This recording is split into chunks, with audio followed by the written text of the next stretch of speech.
Oui, je sais que mon son est toujours un peu bas, je ne sais pas pourquoi, ouais, je sais, je sais, mais c'est pas grave, c'est pas moi qui vais parler le plus, donc ou alors faut monter un petit peu mon son si vous voulez m'entendre plus, les gars.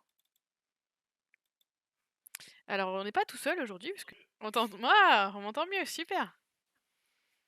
Génial! Ouais, c'est pété, mais c'est réparé et donc je disais, on n'est pas tout seul, on est avec Julien! Sora? Salut, salut Julien. Du coup, Julien, va nous parler, également, de sa maladie puisque, bah, s'il est ici, c'est qu'il y a une bonne raison et on aura aussi des nouvelles, de Johnny et de son traitement dont il nous a commencé à nous parler, lors du dernier épisode. Puis on aura des petites news sur les aventures de Corentin, avant les fêtes. Qu'on a eu des belles aussi. Je suis allé faire tamponner ma carte fidélité, C'est ça. Il était très content, de retrouver tout le personnel avant les fêtes. Ah, il y avait voilà, il y avait tout le monde, hein, et personne ne manquait à l'appel. Les blues, les repas dégueulasses, tous La les trucs base. ouais, tous les trucs qu'on adore. Et ben, si moi je vais commencer par un petit truc sympa. Il me semble que Johnny, c'est toi qui m'avais conseillé ce livre. Attends, tu où? Peut-être, montre? Ouais, tout à fait, ouais, ouais, c'est ça. Eh bien, figure-toi que je l'ai eu à Noël et il est, super. Julien, Corentin, si vous avez l'occasion, je vous le prête même si vous voulez. C'est, du coup Stomy Buzy, alias, Juliette Mercier, qui, a écrit en fait une petite BD sur, toute sa vie avec la maladie de Crohn. Elle raconte, le début, du coup la stomie qu'elle a eue, ses traitements, par quoi elle est passée et vraiment c'est hyper, enfin on s'identifie hyper bien à ce qui se passe et en même temps ça dédramatise un peu, tout ce que nous on vit au quotidien. Donc voilà, je vous le recommande et merci pour le conseil, Johnny, du coup c'est un super Pas de livre. souci. Ouais, elle a aussi un super compte Instagram où, du Ouais. coup, elle fait aussi des interviews un peu partout aussi sur, d'autres médias, donc elle est pas mal connue. Enfin, elle sort pas mal dans les journaux en ce moment ou dans les médias. Donc, ouais, elle est vraiment cool, elle a du contenu vraiment super intéressant. Ouais, ouais et puis, vraiment sa BD c'est enfin on se reconnaît dans plein de trucs et elle dédramatise plein de trucs qu'on vit tous les jours et bah, ça fait du bien quoi. C'est un peu une bouffée d'oxygène quand même. Quand des fois Mmh, on se sent un peu seul. c'est ça, ouais. Donc voilà Julien, si tu Instagram, c'est Stomy Busy. Je sais pas si Ouais, tu ouais, je vois? le possède, ouais. Et voilà, tu peux aller la suivre sur Insta parce qu'elle fait des trucs, vraiment, vraiment super. Alors comment ça s'écrit? Regarde, je te le montre à la caméra. C'est Mmh. STO pardon, MIE, collé, BUSY Ouais, ouais, je l'ai. et voilà. D'accord. Et ben, du coup, ouais, j'ai fait, donc je représente l'équipe, hein. Il y a toujours Corentin, il y a toujours moi, il y a Johnny et aujourd'hui, du coup, on va parler de Julien. Julien, si tu veux, est-ce que tu veux commencer, par te présenter, nous raconter un petit peu ton parcours? Déjà pas forcément, ta maladie ou autre et puis, bah, nous livrer, voilà, nous donner, ce que tu as envie de nous donner sur ton parcours, avec ta maladie, tes traitements, voilà, sans aucune pression, bien sûr. Non, pas de problème. Du coup, alors, moi, ça a commencé quand j'avais 10 ans. J'habitais chez mes grands-parents et puis, du jour au lendemain, j'ai commencé à être très fatigué, à plus vouloir sortir du lit, pratiquement plus manger également. Mes repas, ils se cramponnaient à peu près un ou 2 yaourts, nature, par jour. Donc, ma grand-mère, elle comprenait pas trop. Elle pensait que je devenais, tout simplement anorexique ou dû à mes petites histoires du passé, que, c'était de la vengeance parce que j'étais un enfant et ça a duré 2 ans. Ça a duré 2 ans donc, je me suis amaigri, affaibli jusqu'au jour où, la sœur de ma grand-mère qui elle travaillait, en hôpitaux, dans sa carrière, lui a dit d'aller me faire voir un pédiatre pour refaire des examens, sur une maladie intestinale. Donc, j'y suis allé, ils m'ont gardé à l'hôpital et du coup, ils ont fait des examens et au bout d'1 mois, ils ont décelé, la maladie de Crohn du coup. Ils ont pas mis, beaucoup enfin, du moment où je suis rentré dans l'hôpital jusqu'à déceler la maladie, je trouve qu'il y a pas eu beaucoup de temps. Il y a des gens qui passent beaucoup plus de temps à se faire déceler la maladie, parce qu'ils sont mal aiguillés, alors que moi, malgré tout, j'ai été bien aiguillé malgré mon âge. Et du coup, ça a été décelé à l'âge de 12 ans. Donc à l'âge de 12 ans, j'ai commencé les traitements par de la cortisone parce que le pédiatre que j'avais refusé tout autre traitement à part la cortisone. Il disait que c'était le mieux. J'ai appris par la suite que la cortisone ne soignait pas la maladie de Crohn, mais calmait juste uniquement les crises assez efficacement, plus ou moins. Tout dépend le dosage qu'on a, mais ça engendre pas mal de contraintes derrière. Par rapport à la nourriture, au mode de vie, au fait qu'on gonfle vachement au niveau des joues et tout ça. À la suite de ça, à l'âge de 13 ans, j'ai fait une très très grosse rechute où je suis descendu à 23 kilos. Du coup, là, mon état était relativement alarmant. Et j'ai été transféré à. J'ai été hospitalisé à Toulouse, à Purpan, pour ceux qui connaissent. Et là, s'en est suivi plein de questionnements avec des médecins spécialisés, donc des gastro-entérologues, qui m'ont proposé de passer par la gastrostomie et un traitement qui s'appelle le Modulène. C'est un lait très calorique spécialement fait pour les gens qui ont la maladie de Crohn. Corentin, il connaît bien. Il l'a assaisonné à toutes les sauces. J'en ai eu pendant quelques mois, ouais. Et du coup, j'ai eu la gastrostomie pendant 1 an, avec traitement sous Modulène pendant 1 an. Donc pendant 1 an, plus de sensation de faim, plus de sensation de soif, puisque j'ai été nourri exclusivement par 3 litres de Modulène jour et nuit. Du coup, quand je suis sorti de l'hôpital, j'y suis resté 1 an. À l'hôpital où ils ont eu beaucoup de mal à me stabiliser. Ça a été relativement compliqué. Du coup, ils ont réussi à me stabiliser et au bout d'1 an, je suis sorti. Du coup, j'ai gardé encore quelques temps le Modulène. J'avais une perche à la maison, une perche comme une perche de perfusion, pour imager un peu la chose, où j'avais ma petite bonbonne de Modulène accrochée et quand j'allais à l'école, j'avais un petit sac à dos avec ma bombe de Modulène à l'intérieur. Donc voilà, j'ai vécu comme ça. Malgré tout, j'ai passé mon brevet, j'ai réussi à l'avoir, malgré que ça aura été une année compliquée. Et du coup, ils ont tout arrêté après le Modulène. Ils m'ont enlevé la gastrostomie, donc tout s'est bien passé. Je suis passé sous Zimurel, mais le traitement n'a pas fonctionné. Je n'arrêtais pas de rechuter tous les 3 mois, malgré le traitement. Ensuite, ils ont décidé de passer par Remicade, donc solution intraveineuse. La première injection s'est bien passée.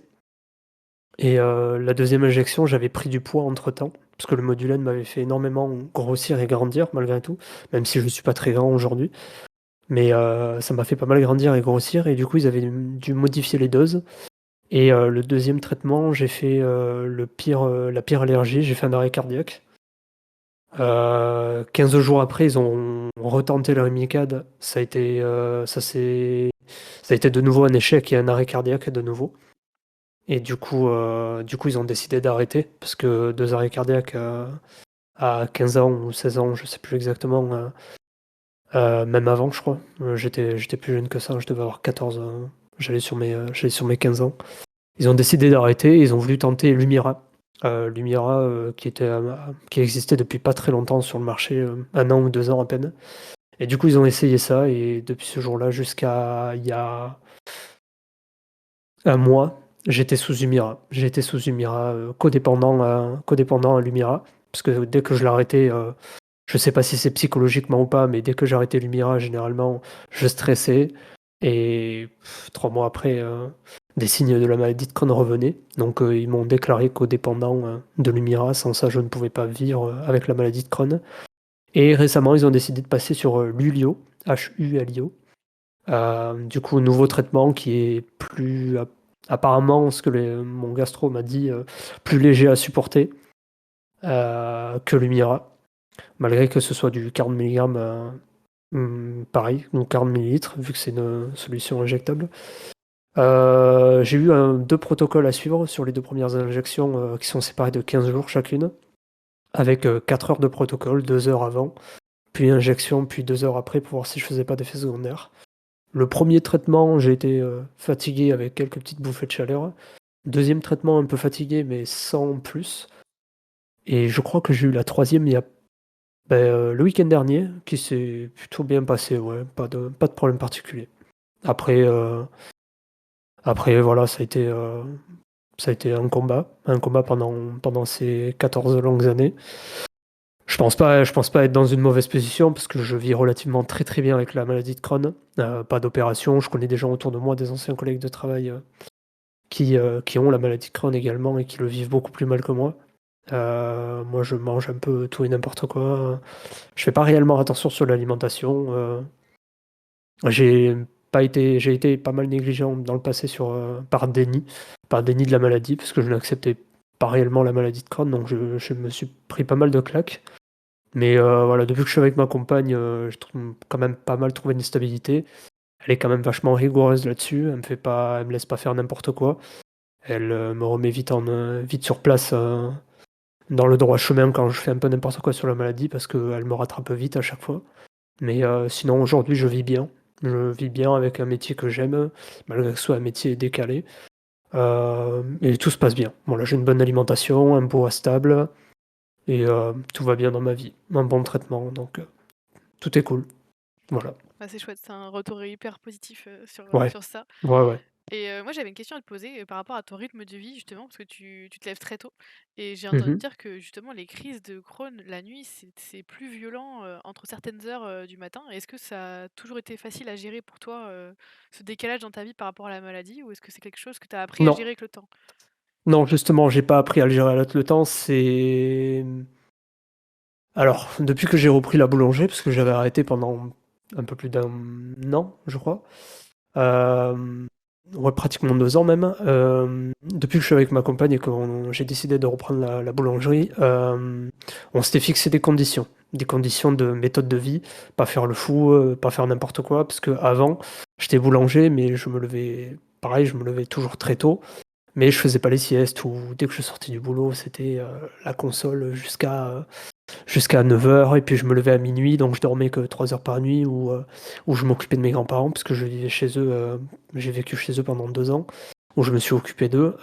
Donc allier sa santé plus la santé des autres, plus une mauvaise alimentation, toutes ces choses-là, c'est vrai que déjà le décalage quand tu travailles de nuit, peu importe le métier, que ce soit boulanger ou un autre métier, ou que tu fasses les postes par exemple, le fait de dérégler ton horloge biologique, déjà pour une personne lambda qui n'a pas de problème de santé, c'est compliqué à gérer.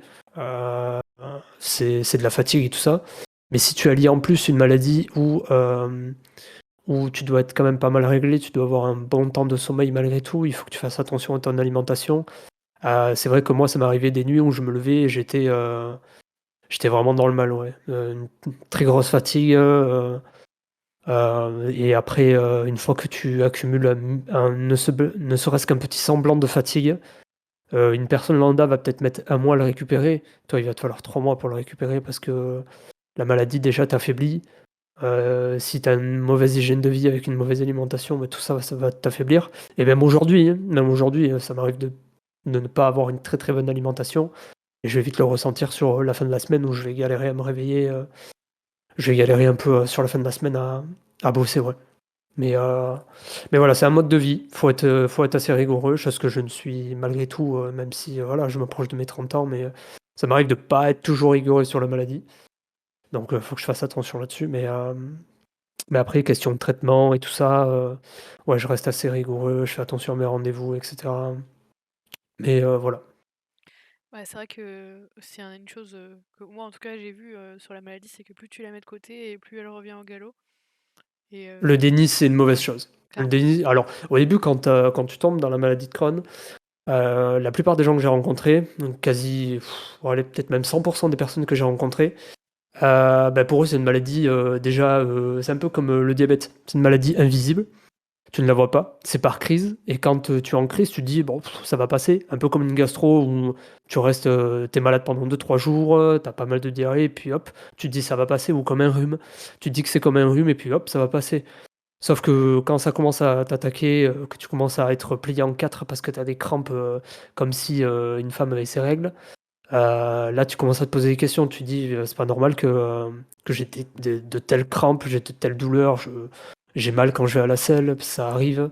il y a des tas de choses, j'arrête de manger, et il y a tellement de symptômes que la maladie peut t'apporter de différentes façons que au moindre signe, faut pas déconner, quoi. C'est une maladie qui peut t'emmener bien bas. Peut-être pas te tuer, et encore si tu es négligent, je pense que ça peut aller jusque-là. Mais, si tu es négligent, ouais, si tu es négligent, tu es foutu sur cette maladie. Le déni, c'est la pire chose à faire, surtout peu importe la maladie chronique. Le déni, c'est le pire truc à faire. Et je pense qu'il y a une partie aussi du regard des autres qui est dure aussi. Il y a le déni sur soi, sur ce qu'on est en train de vivre, qui est pas hyper. Il y a aussi le regard des autres par rapport au fait que Alors, s'assume ouais, pas d'être malade. alors, il y a le regard des autres et le regard et la compréhension. Il y a ces deux Ouais, choses-là qui sont ouais, c'est très, vrai. très importants. Au début, quand j'ai rencontré les amis de ma compagne, que ce soit même avec mon ex-compagne ou qui, elle, ne comprenait pas du tout la maladie, ou avec ma copine actuelle, c'est pas facile de dire aux gens, par exemple, je suis fatigué en fait. Je suis fatigué et comme ma collègue de boulot, au début ma collègue au boulot, des fois je lui disais: «Putain, je suis fatigué aujourd'hui», et puis ça revient toujours, c'est les mêmes discours, c'est: «Ah mais t'es jeune, tu peux pas être fatigué». Oui, c'est normal, tu vois pas ce que je vis en fait, tu ne ressens pas, tu ne vois pas, et tant que tu n'es pas touché, tu ne peux pas comprendre. Peu importe la personne, elle pourra te dire, même ma compagne elle me dit toujours: «Je comprends ta maladie». Elle pourra la comprendre à sa façon, mais elle ne pourra pas la comprendre comme une personne qui la vit au quotidien.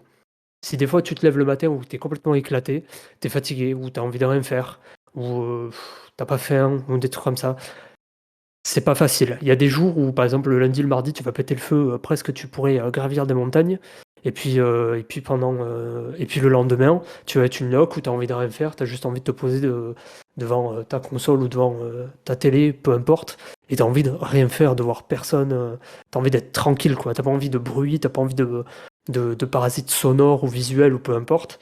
Heu, c'est pas facile. Alors moi, je suis pas trop dans ce cas-là, parce que je trouve que je le vis relativement bien, la maladie, que ce soit du parasite, sonore, ou visuel. J'ai pas trop ce problème-là. Alors j'avoue que quand des fois je vais en soirée avec ma compagne, on part à 2 voitures. Parce que il arrive à une certaine heure où moi, la fatigue, elle est vraiment trop présente. Par exemple, ma copine qui va pouvoir, faire la fête jusqu'à, 2 heures ou 3 heures du matin, moi à 11 heures, je vais être déjà dans le déclin, où je vais commencer à bâiller ou à m'endormir ou avoir les yeux, éclatés. C'est pas facile. C'est pas facile pour une personne, de comprendre qu'il y a des jours avec et des jours sans. On a tous des jours avec et des jours sans, mais Mais chez nous, c'est plus violent, ouais. voilà. En fait, on n'a pas la même condition physique qu'une personne lambda. Une personne lambda qui va se fatiguer, par exemple, en temps de temps, nous, elle va être peut-être divisée par 3 ou par 4. Voilà, on va avoir un quart de moins de conditions physiques qu'une personne lambda. On va fatiguer plus vite. Mais c'est pas toujours facile à comprendre. Ouais, puis il y a aussi le fait que la maladie soit liée, à ces fameuses périodes de crise et de réémission, et ce qui fait que les gens ne comprennent pas que, comme tu dis, d'un jour à l'autre, bah, l'état, il peut ou même d'une heure à l'autre des fois, hein, d'une matinée à une après-midi, Ouais, c'est vrai. l'état, il peut varier totalement, totalement. Alors moi j'avoue, j'ai pas ce problème-là. Moi, ça va pas être, je vais pas me lever le matin et heu et l'après-midi être mal. Ça m'est jamais arrivé, il me semble. Peut-être avant quand j'étais dans des grosses crises ou des trucs comme ça, mais ça m'est jamais arrivé. Après voilà, du fait de mon métier aussi, maintenant je fatigue beaucoup plus vite le soir. Bah Arrivé à une oui. certaine heure, arrivé à une certaine heure où, par exemple, l'heure où généralement je vais au lit, là ça commence, il y a les petits bâillements qui arrivent, c'est pas facile, quoi. Et ouais, toi, tu jamais, en plus, ton métier, ouais, ne permet pas d'avoir un aménagement de poste et d'horaire, parce que voilà quoi, un boulanger, il faut qu'il soit là pour faire le pain à l'heure, enfin Alors ça c'est dépend des boîtes où tu te trouves. Si tu te trouves dans des grosses boîtes, tu peux avoir des aménagements d'horaires, mmh mais moi dans la boîte où je suis, mon patron il a 2 entreprises. bah oui. Il a 2 boulangeries, il en a une, donc la maison mère, et l'autre petite boulangerie, là où je suis, et je suis le seul boulanger.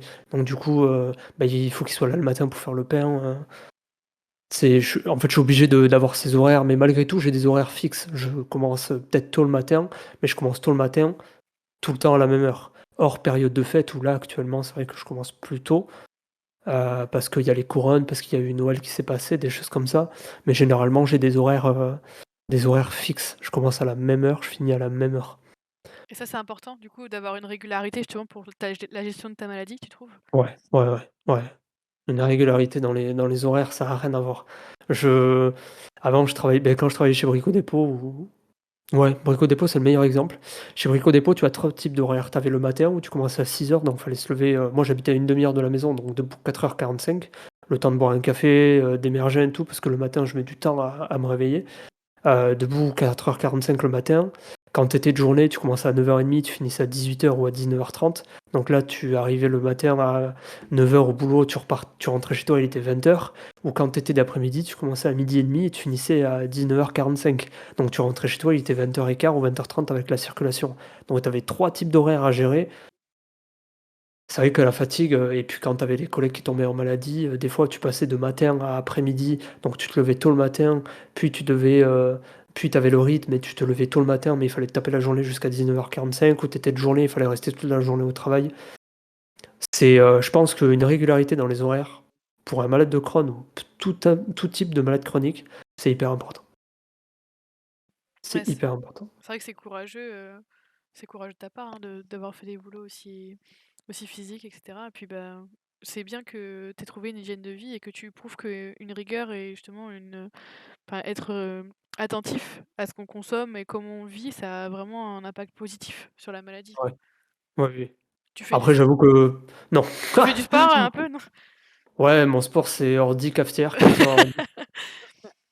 Bah, après, c'est vrai que Voilà. chacun, voilà, a la possibilité Non. de ses moyens physiques, hein, c'est pas Je fais toujours, pas de sport, je fais pas de sport malgré que ma compagne essaie de me motiver un peu à faire un peu, du Just Dance avec elle, mais j'avoue que et c'est physique, hein? je je bâille entre chaque chanson donc c'est compliqué, ouais.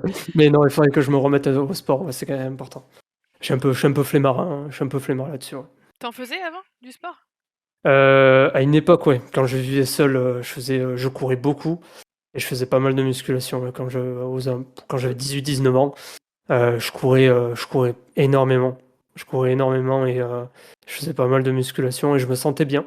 Je me sentais, je pense que plus tu es en forme physiquement, mieux tu combattras la maladie.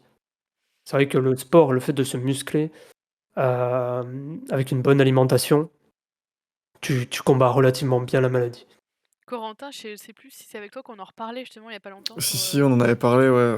Rien que le ventre et tout, tu vois, ça t'aide à maintenir les intestins et tout, c'est vrai que c'était notre ça aide gastro qui nous vachement, ouais. avait dit ça, hein, c'est ça, hein? Ouais, ouais, ouais. Mmh. Ouais, et en fait, on avait le même, médecin pendant fut un temps avec Corentin.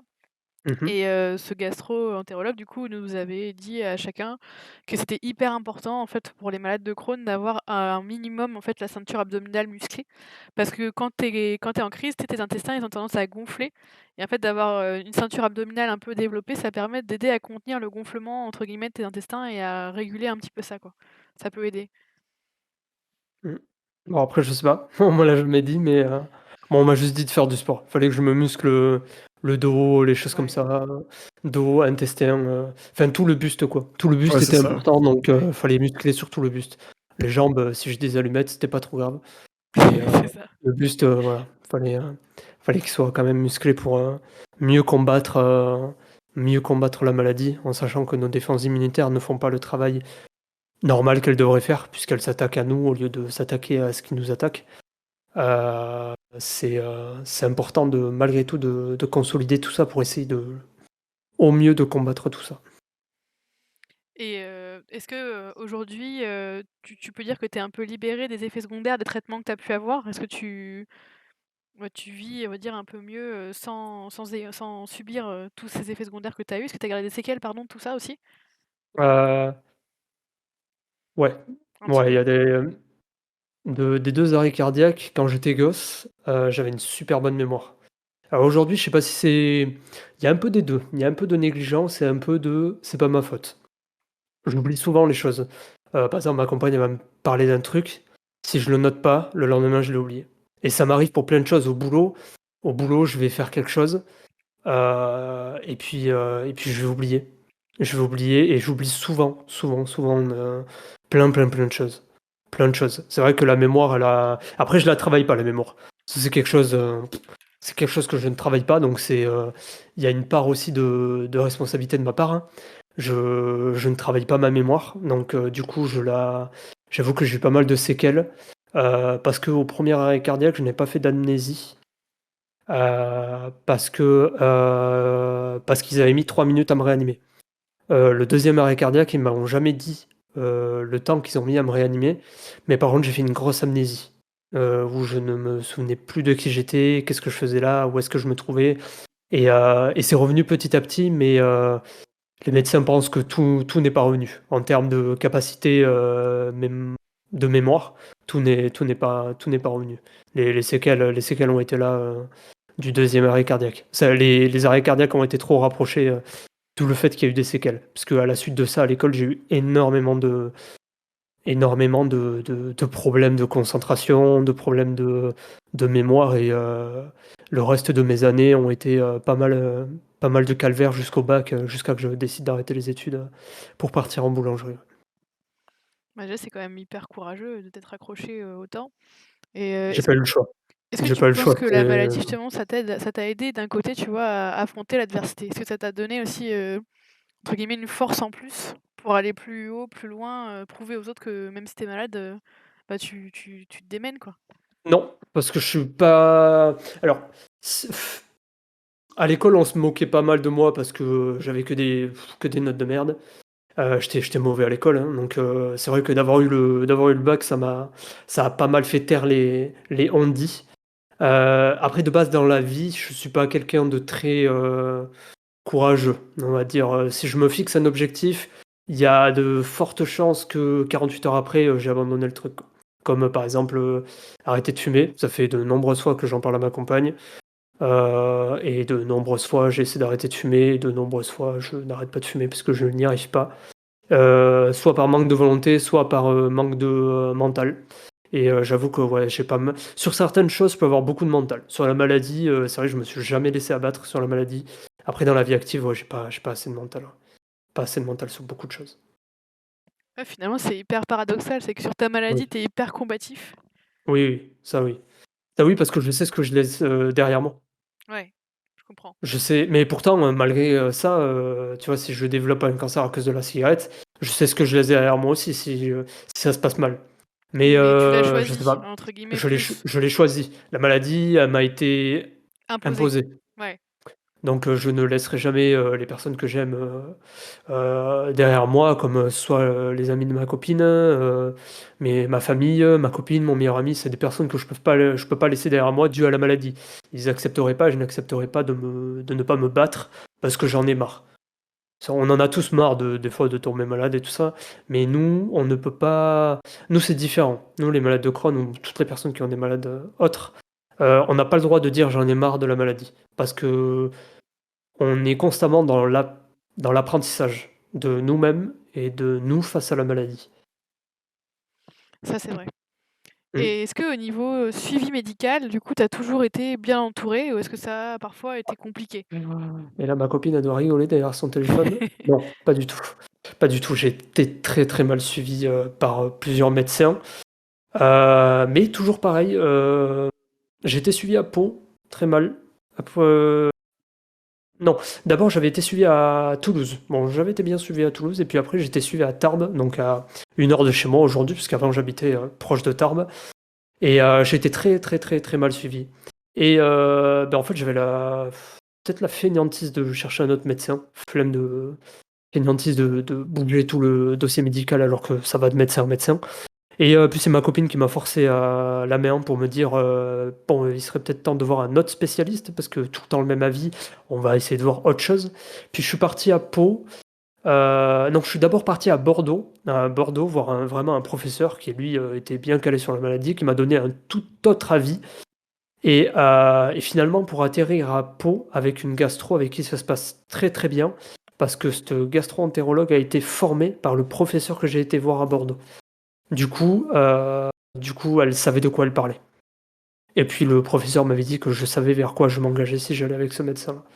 Et depuis, je suis hyper bien suivi par, le médecin de Pau, je vis, largement mieux avec ce médecin-là.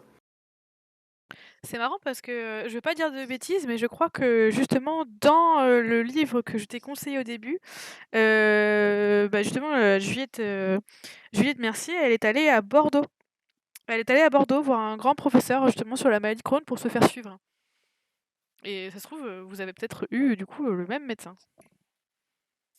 Sûrement parce qu'il doit pas y en avoir des centaines de professeurs sur Bordeaux qui parlent exclusivement de la maladie de Crohn, parce que le gars, quand il m'a reçu, il savait d'ores et déjà ce qu'il avançait, quoi. Il n'y avait pas d'hésitation dans sa voix, il n'y avait pas d'hésitation dans ce qu'il me disait sur la maladie. Voilà, et quand il a touché mon abdomen, Il savait. il savait presque un magnétiseur de la maladie de Crohn, on pourrait dire, quoi. Le mec, il était en connexion de suite avec moi et il m'a dit tout ce que j'avais envie de savoir, quoi. Ah bah, je viens de regarder dans le livre, écoute, et oui, c'est bien Bordeaux. Donc, bah, forte chance. Bon, c'est nickel Comme alors. quoi, ouais, ça confirme. Ouais. Mhm. Et Corentin et Johnny, est-ce que vous avez des questions à poser à Julien sur tout ça? Ouais, tu parlais tout au début quand t'étais nourri par 3 litres du produit, là, je sais plus le nom. Modulène. Ouais, Modulène, t'étais sur gastrostomie, c'est quoi?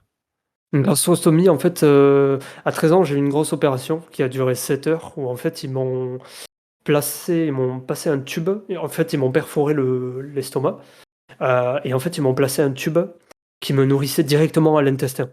C'est un tube qui allait directement dans l'intestin, et le produit allait directement.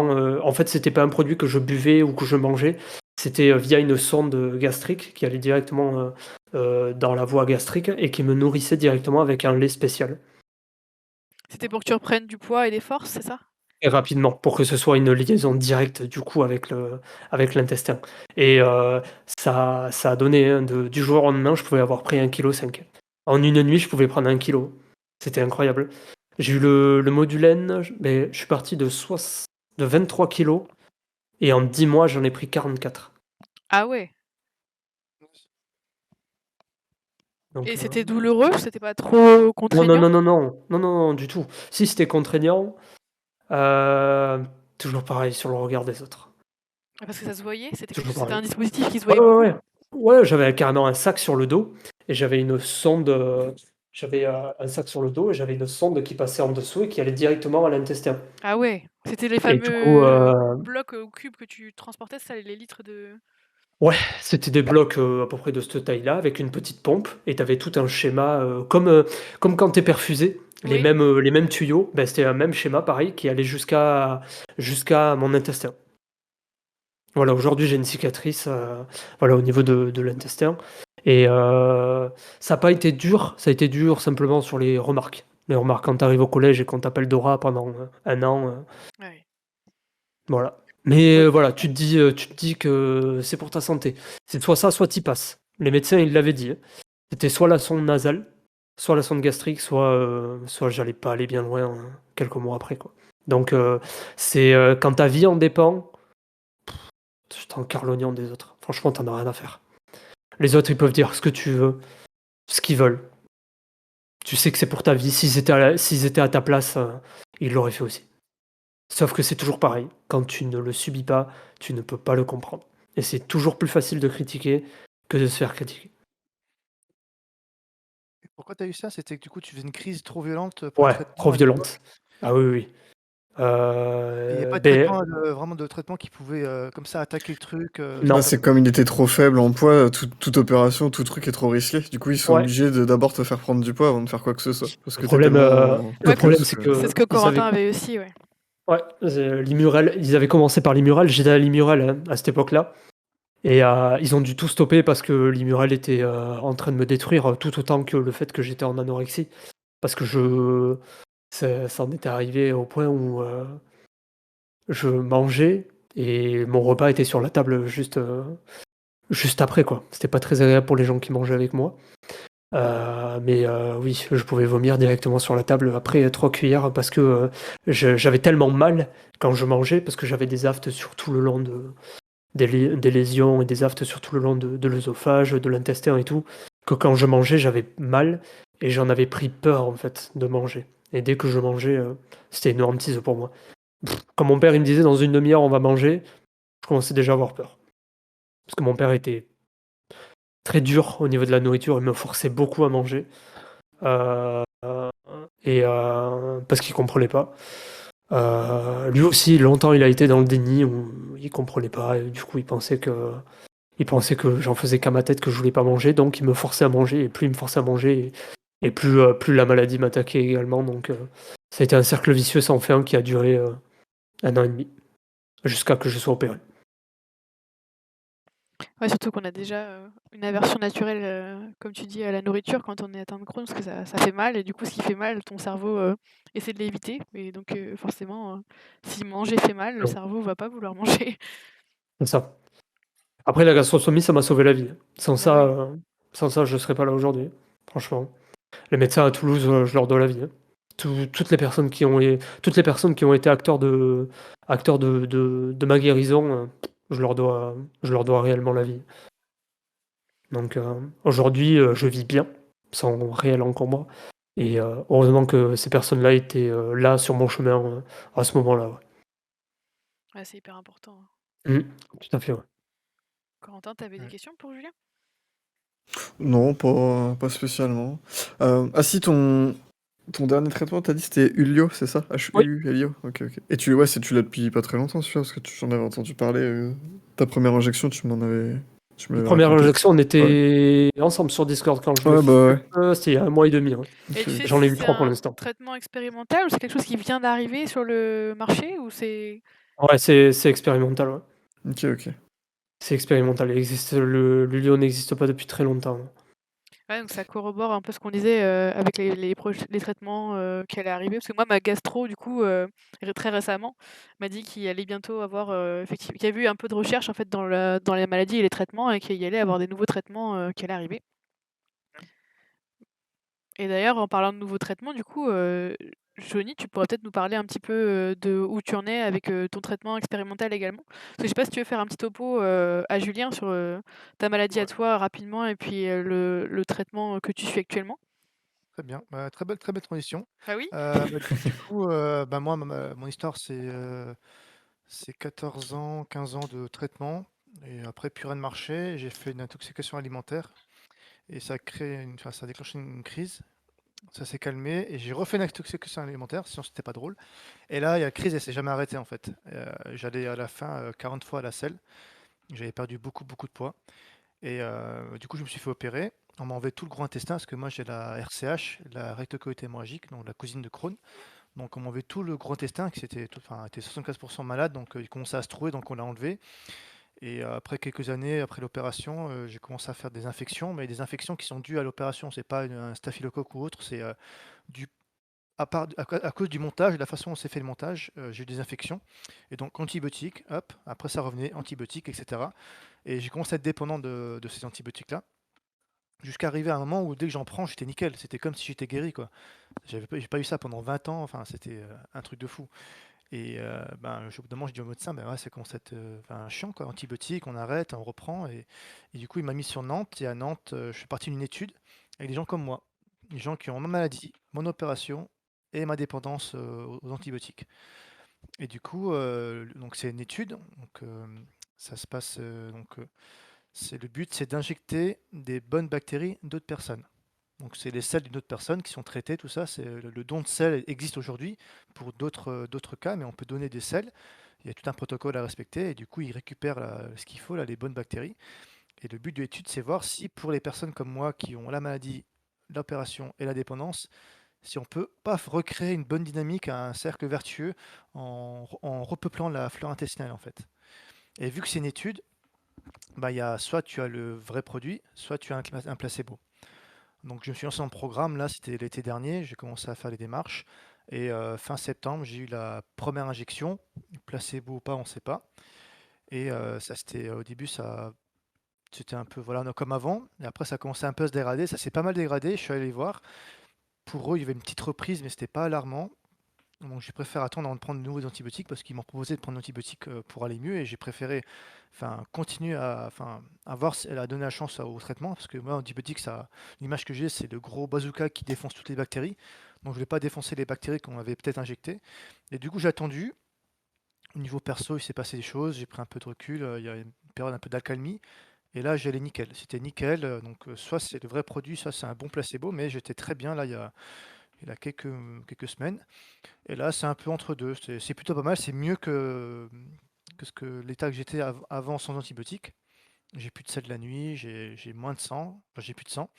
Et là, je commence à voir que c'est vraiment par maintenant c'est le stress qui joue. Donc, moi, je pense que j'ai vraiment le produit. Enfin, je crois au produit.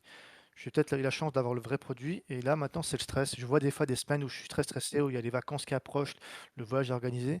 Paf, ça va jouer sur l'intestin. Et Mhm. après, dès que c'est passé, ça va aller mieux. Donc là, j'ai des rendez-vous tous les 3 mois, c'est un suivi. Ça va durer 2 3 ans le protocole avant que je Ah sache oui, quand si j'ai même. le vrai truc ou pas. Je peux sortir, mais même si je sors du protocole, je ne saurai pas. C'est vraiment à la fin des 2 3 ans que je saurai si j'ai le vrai produit ou pas. Et si j'ai le vrai produit, ben, je pourrais avoir d'autres doses parce que le but, c'est de voir enfin, tous les combien de temps il faut injecter, faire cette injection pour stabiliser le patient. Donc là, aujourd'hui, ça va. Franchement, j'ai pas à me plaindre. Même si j'ai connu il n'y a pas longtemps, du coup, un état encore mieux. Donc, on a toujours ça en tête. On se dit, ah, mais c'était mieux il y a quelques semaines.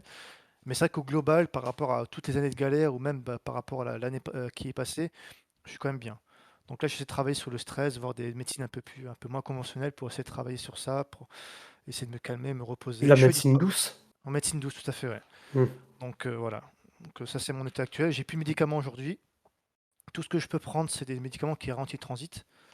Mais j'ai plus de traitement, j'ai plus jamais de mal de ventre. J'ai des fois des gros ballonnements, il y a beaucoup de bruit, des gaz, mais j'ai plus mal. C'est vraiment une petite gêne comme peut-être les gens normaux ont, je sais pas. Enfin, ça fait tellement longtemps que j'ai pas eu un intestin normal, on va dire, mais Je une crois petite que gêne personne vraiment. ici pourra te dire. Mais du coup, Ah non. c'est vraiment anecdotique, quoi. Donc là, c'est vraiment travailler sur peut-être ouais, sur la relaxation, tout ça, la méditation peut-être, mais Mhm. donc là, plus de mal de ventre, plus de traitement, plus d'effets secondaires, tout ça, c'est fini. Ah, pour toi, tu fais pas mal de sport en plus, donc ça doit pas mal t'aider aussi à canaliser. Ouais, je pense un peu, ouais. Ça, Ouais. mais du coup, je suis vraiment content d'avoir. Enfin, l'opération, elle m'a changé la vie, quoi. Au début, enfin, j'avais très très mal vécu la stomie, parce que moi, j'avais plusieurs stomies. J'avais vu comment on avait l'intestin, on m'a fait en 3 fois, parce que j'étais trop faible. Mhm. Et j'avais des stomies, j'ai pas du tout supporté ce moment-là. Même si j'étais très libre, en fait, ça m'a permis de faire plein de choses. Mais je le regarde, enfin, sur moi ou des autres, ça, je pouvais pas. Et dès que c'est passé, ben, j'ai eu une deuxième vie, quoi. C'était une deuxième naissance, quoi. Parce que maintenant, je fais des choses que je pouvais pas faire avant, c'était impossible. Je me souviens à l'époque où dès que ça venait, ben, ça venait, quoi. Tu pouvais pas te retenir. Là, je peux me retenir, ça, c'est un peu gênant, mais je peux continuer à travailler, à faire mes trucs, à faire du shopping, un peu moins du sport, parce que du coup, au sport, moi, je fais du skatepark, donc quand je tombe, j'ai toujours peur que l'accident arrive, on va dire. Donc, à part sur ce point-là, mais je peux quand même me retenir. J'ai plus cette envie vraiment pressante qui est impossible à retenir, quoi. Donc là, depuis, je fais plein de choses que je faisais pas avant. J'ose beaucoup plus de choses. J'assume un peu plus à Madi de semaine en semaine. Et voilà. Bah, Ouais, mais facile d'assumer tout ça. Ouais. bah ouais, mais Du c'est coup, super nouvelle hein, que ça se passe vraiment ouais, mieux ouais, pour ouais, toi, hein. très bien. Mais, ouais. Mais, du coup, ce truc-là, il marche déjà pour une bactérie, je sais plus laquelle. C'est une bactérie que les gens peuvent choper. Et elle est guérie qu'avec cette transplantation de sel. Donc demain, les gens peuvent donner des sels. Il y a tout un protocole et vous pouvez donner des sels à des personnes qui ont, je ne sais plus quelle bactérie, je ne sais plus le nom, enfin je retrouve. Et ben, cette personne sera traitée avec vos sels. Donc là, c'est.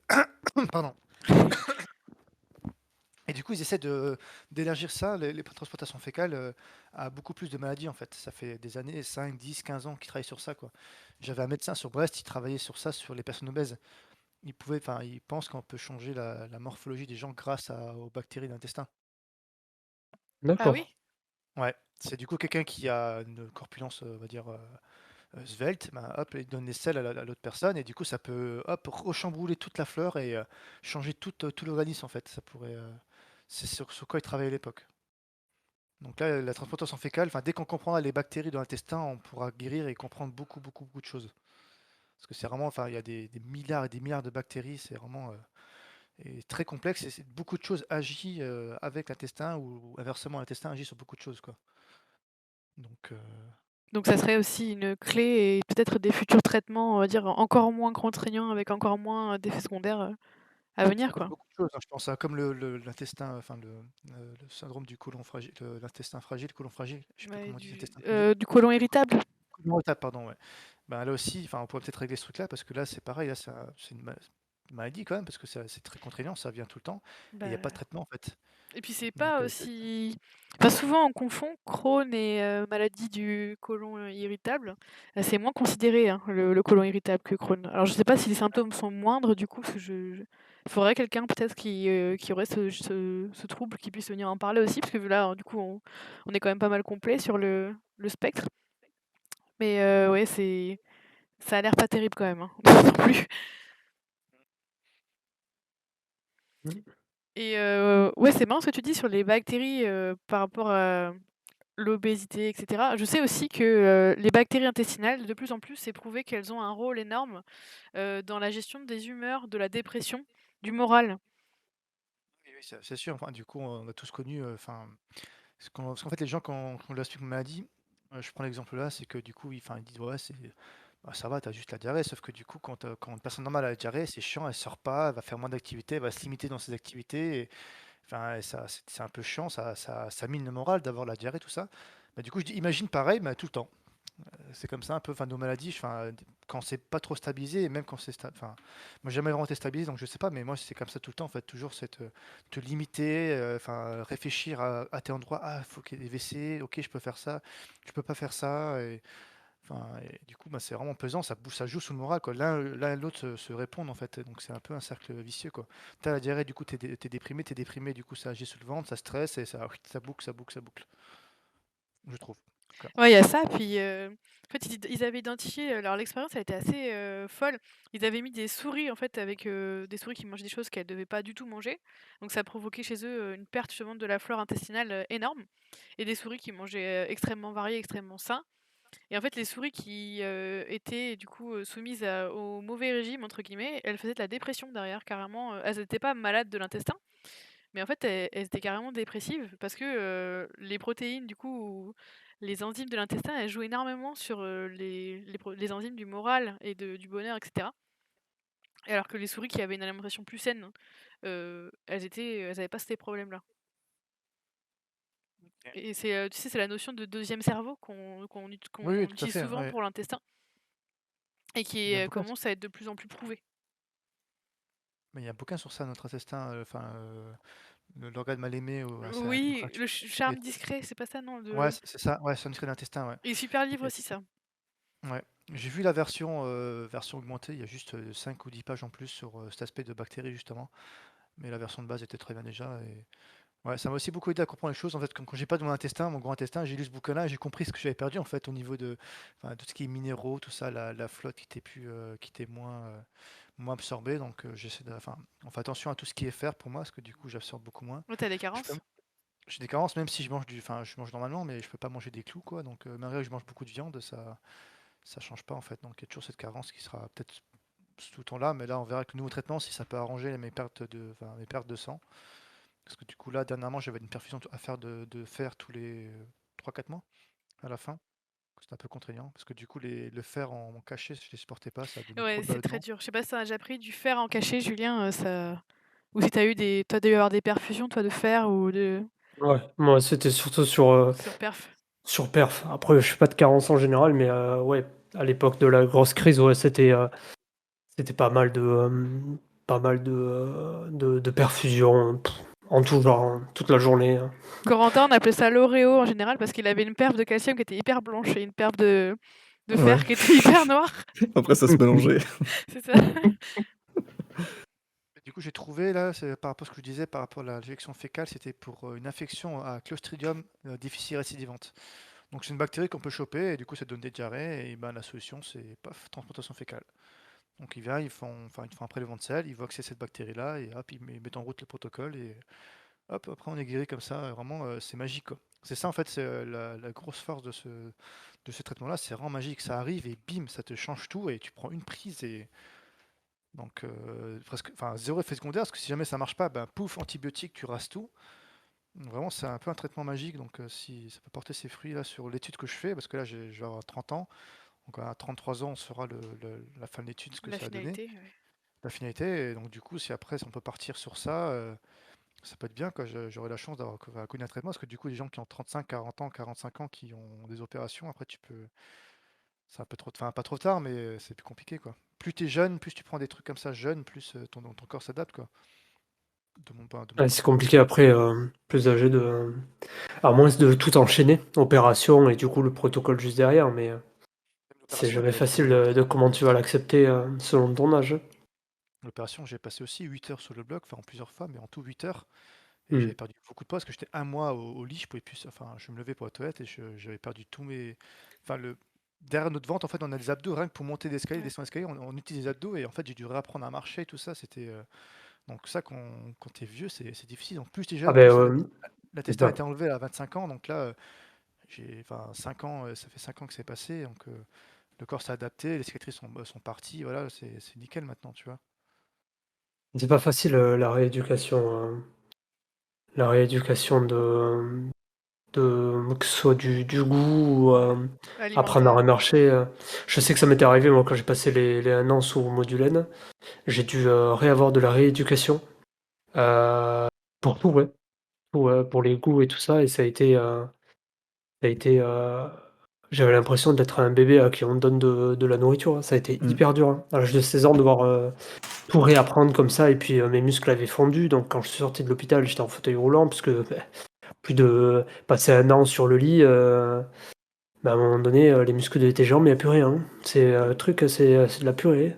Donc faut tout remuscler, c'est du temps et surtout de l'envie et de la persévérance. Parce que c'est après, c'est foutu si tu pas envie. Ouais.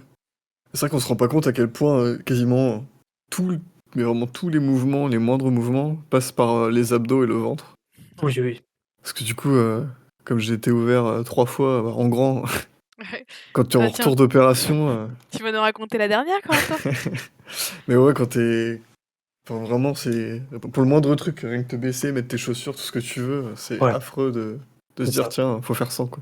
Ouais, Mhm. puis toi, en plus, t'as ta cicatrice qui te tire, qui te rappelle bien que le mouvement, En tu es en train de le plus. faire. Allez, raconte-nous ta dernière aventure, Corentin. Après, je sais pas s'il y en a aussi qui ont des questions dans le chat, parce Oui, que c'est c'est vrai vrai. que je vois qu'il y a des gens qui trouvent Pardon. ça intéressant d'en apprendre un petit peu plus, donc n'hésitez Déjà, pas si à... vous êtes en forme, faites un don de matière fécale, comme l'a dit Johnny, c'est important. Vous pourrez peut-être soigner quelqu'un. Mais n'hésitez pas en tout cas si vous voulez savoir des choses ou des précisions sur Ouais, certains trucs. Parce que chaque personne est différente. Ça, faut savoir. Chaque C'est personne sûr. gérera la maladie à sa manière. c'est vrai. Mhm. Vous voyez, hein, ça fait 3 épisodes. Pour l'instant, on est 4 à avoir parlé et on est 4 et on a les points communs.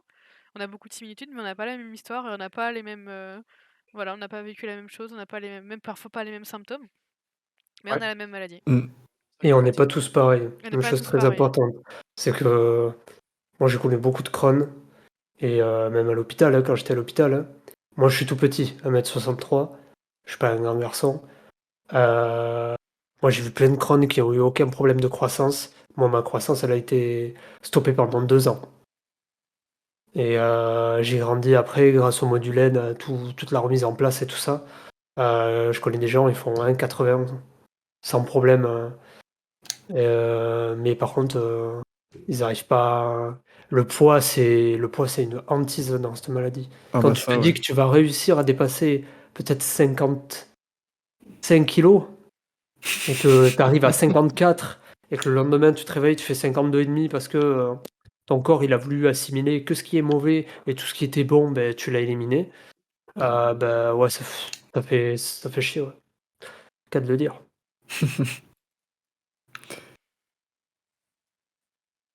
Mais ouais.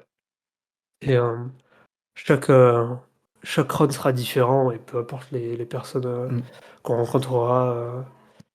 Et c'est vrai que Toujours je pareil. repense à ça pour la croissance. Je pense qu'il y a aussi beaucoup le fait d'avoir eu de la cortisone jeune, tu vois. Parce que moi, c'est comme toi, je l'ai eu fin de collège, la maladie. Et direct cortisone, et ça te nique les os et la croissance. Donc je pense que ça joue aussi beaucoup sur ça. Mais tu crées un retard. Ah bah oui, de Moi, toute façon, ils le disent que c'est mauvais hein, pour tout ce qui est calcium, j'ai, os et tout. Que... moi, mon âge réel a 4 ans d'avance sur mon âge osseuse. J'ai 4 ans de retard sur la masse osseuse. Donc, donc voilà. Du coup, Corentin, je te laisse reprendre ta petite histoire. Ah oui, non, bah. Effectivement, moi j'ai. Depuis le dernier épisode, Parce que comme chaque année, je vais à l'hôpital pour une petite aventure. Comme on dit, jamais 203. Du coup, j'ai terminé 2021 avec une petite opération. J'ai fait une occlusion intestinale avec bride, pardon. C'est des choses qui peuvent arriver après des opérations au niveau du ventre. Pas spécialement uniquement des opérations du ventre pour Crohn, donc ça peut même être des césariennes ou des choses comme ça. Ça peut arriver. Donc du coup, ça m'est arrivé milieu octobre, fin octobre, je crois, de mémoire. Je sais plus trop. Donc je me couche, tout va bien, et je me réveille en plein milieu de la nuit. Ça fait très très mal et impossible de me rendormir. Du coup, en essayant d'aller à la pharmacie, récupérer des trucs, on va dire, pour évacuer le tout, en se disant bon, ça va passer. Sauf que ça passe pas. Parce que du coup, c'était rendu assez haut. Juste un peu après l'estomac, en gros, c'était à peu près par là. Et donc, du coup, je suis allé aux urgences une première fois. Ils, ils m'ont fait une radio, tout ça, et ils ont pas vu grand-chose de particulier, donc ils m'avaient prescrit des antidouleurs et des choses, on va dire, pour faire passer le tout. Sauf qu'entre-temps, ça s'est un petit peu empiré. Du coup, au bout de 2-3 jours, j'y suis retourné. Et donc là, je m'en doutais fortement que de toute façon, ça allait arriver depuis le temps.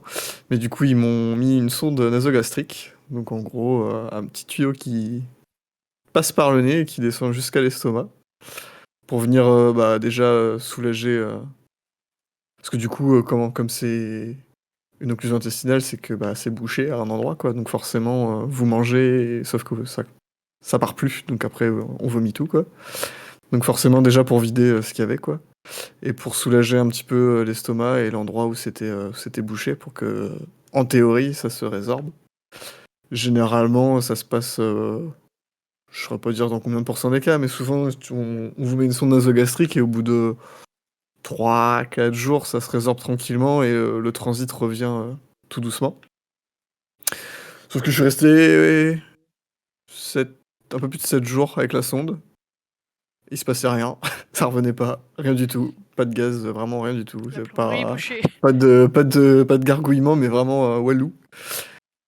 Et donc du coup, ils ont décidé de m'opérer. Donc ils ont repris mon ancienne cicatrice de mes anciennes opérations. Ils ont tout déroulé. ils ont retiré les brides.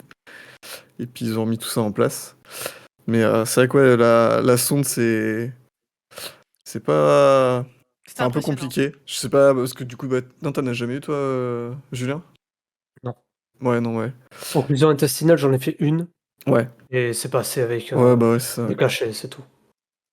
Mais ouais, la mise en place, c'est compliqué, parce que on vous fait rentrer le tube par le nez jusqu'à tout en bas, donc on le sent bien descendre. Hein. Ouais, ça c'est horrible. Donc, T'as envie de ouais. vomir en plus. Il vous donne un petit verre d'eau en mode, bon, vous déglutissez, parce qu'en fait, du coup, ça passe par le nez, et sauf que dans notre gorge, au bout d'un moment, Il y a 2 points. il y a grave. il y a un petit système avec un clapet qui fait que pour que ça C'est aille le- soit dans l'intestin, soit dans les poumons, entre guillemets. Ouais. Donc en gros, c'est pour aider l'infirmière qui vous enfile ça à que ça aille dans le bon trou. Donc voilà. Mais ouais, c'est pas très agréable. Non, ça c'est horrible. Ça te donne envie de vomir en plus. Enfin, tu vomis Ouais, de la c'est bile, ça. hein, généralement. Bah oui, j'ai vraiment. Après, bon, au moins sur le coup, ça soulage parce que c'est ça en moins de retirer, quoi. Oui. Mais c'est vrai que c'est compliqué, quoi. Mm. Puis on dort avec forcément, hein, parce que c'est jour et nuit, quoi.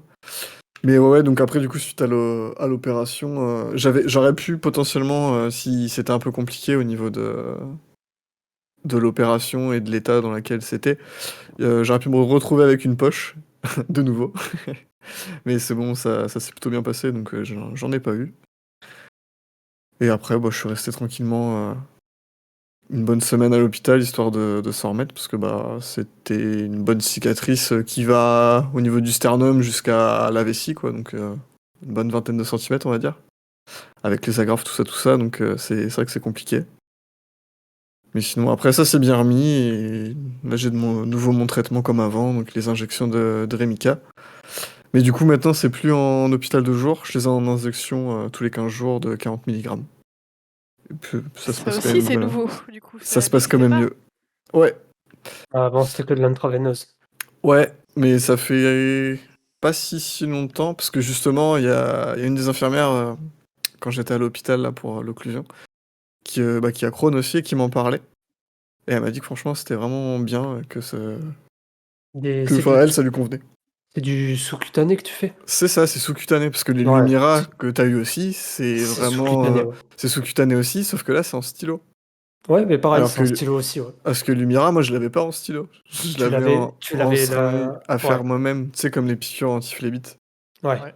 Et Les donc, deux, du vraiment coup, en époque, ouais. c'est beaucoup plus compliqué de se piquer soi-même avec une piqûre comme ça qu'un stylo, parce que le stylo, tu fais plaque-plaque, c'est réglé et ça se Ouais, fait tout seul, quoi. les piqûres, je les ai eues pendant quelques temps parce que sur Pau, là où j'habitais, j'arrivais plus à Mhm. trouver les stylos.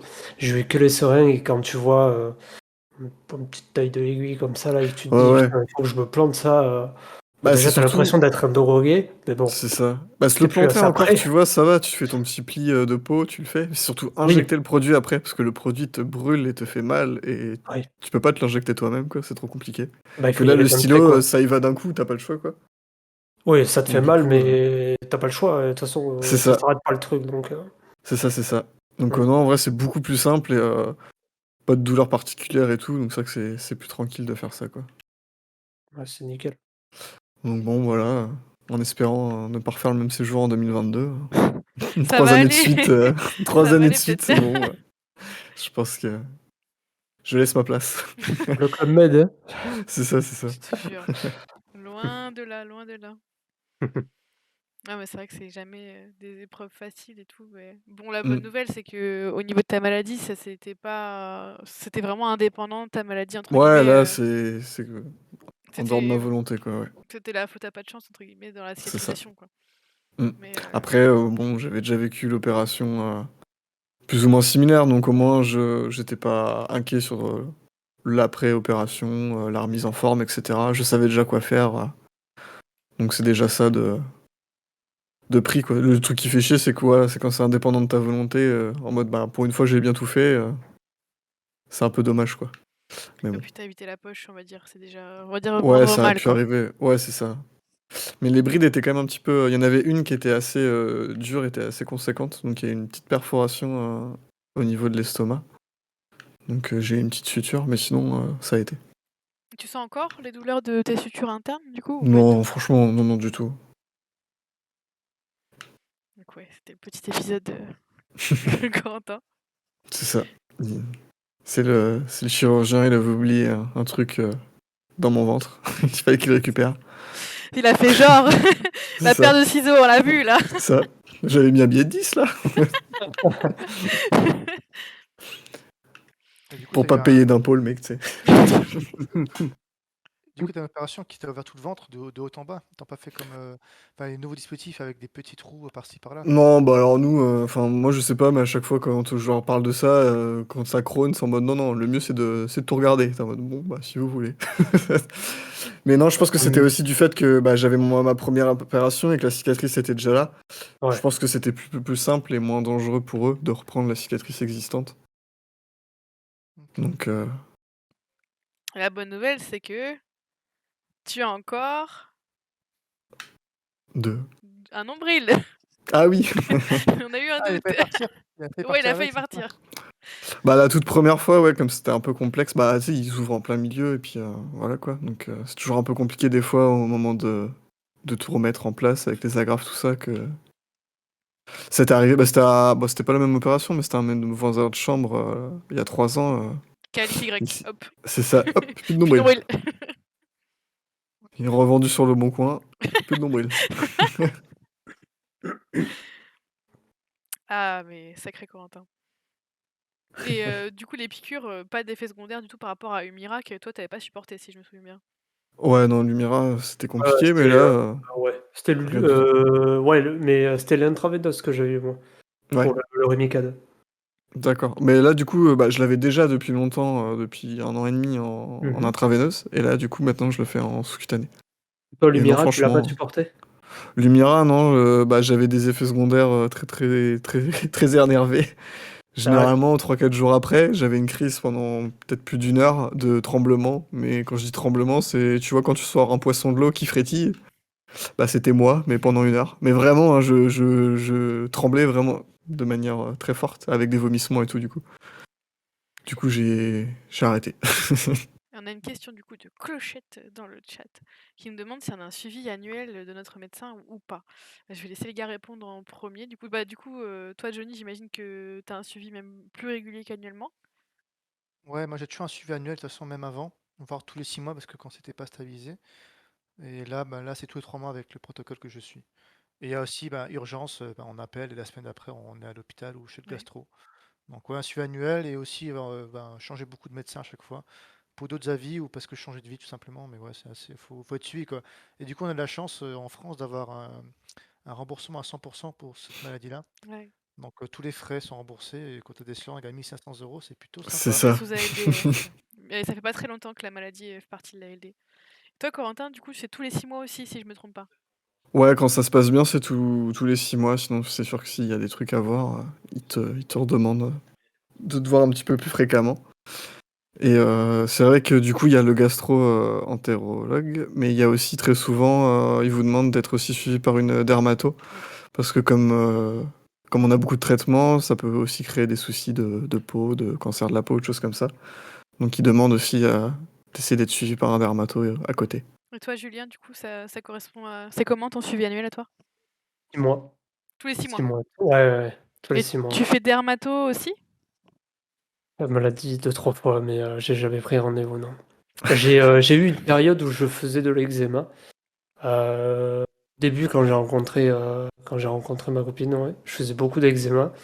Et j'avais été voir plusieurs dermatos qui, au final, n'avaient pas trouvé la solution. Et, en fait, c'était tout bonnement lié au stress. Je suis quelqu'un de très stressé de base, qui va vite faire d'un petit souci des montagnes. Donc, alors que c'est pas forcément des choses qui sont très très graves, mais je vais vite me laisser émotionnellement, je vais vite me laisser dépasser. Donc, c'est vrai que je fais un peu d'eczéma. Petit, j'en faisais. Petit, je faisais pas mal d'eczéma et ça m'arrive de faire de l'eczéma. Donc, mais non, sinon, j'ai jamais pris un rendez-vous avec une dermato malgré tout. Et moi, du coup, ma maladie, elle est encore pas du tout stabilisée, c'est encore compliqué. Parce que moi, il y Mhm. a 3 mois, j'étais passée sous... Enfin, il y a 3 mois, au mois d'août, pardon, j'étais passée sous Immurel. Ça fait 6 mois que je prends de la cortisone. Et en fait, j'étais censée réduire la dose de cortisone et en réduisant, on s'est rendu compte avec ma gastro que ça n'allait pas du tout. Donc le traitement, en fait, prend pas le relais comme il le devrait, l'Immurel. Il y a que la cortisone qui me tient, je pense, aujourd'hui. Et récemment, j'ai fait beaucoup plus de crises qu'avant. Je commence à redevenir un peu malade, voire, il y a des moments, ça allait pas du tout, du tout, du tout, à la limite de retourner aux urgences, quoi. Donc j'ai ma gastro au téléphone très, très souvent, des fois toutes les semaines et enfin, pour en discuter parce que, bah, forcément, c'est pas une super situation, quoi. Plus tous les effets secondaires des médicaments, c'est-à-dire qu'au niveau de mes prises de sang, effectivement, comme tu le dis, Julien, l'Immurel, c'est en train de faire quelque chose. Au niveau de mon foie, au niveau de mon système immunitaire, il y a quand même des petits pics. Alors après pour savoir, ce qu'elle m'a expliqué en fait, c'est que l'Immurel, c'est un traitement qui peut autant t'empoisonner que te soigner Mhm. et du coup, il faut savoir si ton corps, il prend plus la part de poison ou la part de médicament et pour ça, en fait, il faut attendre un petit peu qu'il y ait des effets. Donc c'est ce qui est en train d'arriver en ce moment pour moi, au niveau des prises de sang et après il faut voir si en séquençant une nouvelle fois le sang, si on est empoisonné ou si on est guéri et étant donné que je ne vois pas d'effet positif sur la maladie pour l'instant, voire, je régresse, je commence à aller de moins en moins bien. Je pense que c'est pas concluant. J'ai des Ils n'ont pas, effets ils ont pas essayé d'autres traitements? pour l'instant non, parce que c'est le début, des grosses crises, on va dire. Moi j'ai un parcours un peu compliqué par rapport au diagnostic, par rapport, aux crises aussi. Ça faisait 7 ans que je gérais ma maladie à peu près toute seule, j'ai eu un peu de chance par rapport à ça, mais sans énorme, énorme crise. J'ai fait une très grosse crise quand j'étais plus jeune. Il faut savoir que dans 15 de la maladie des Crohn, des cas de la maladie de Crohn, pardon, elle est capable de te déclencher des abcès.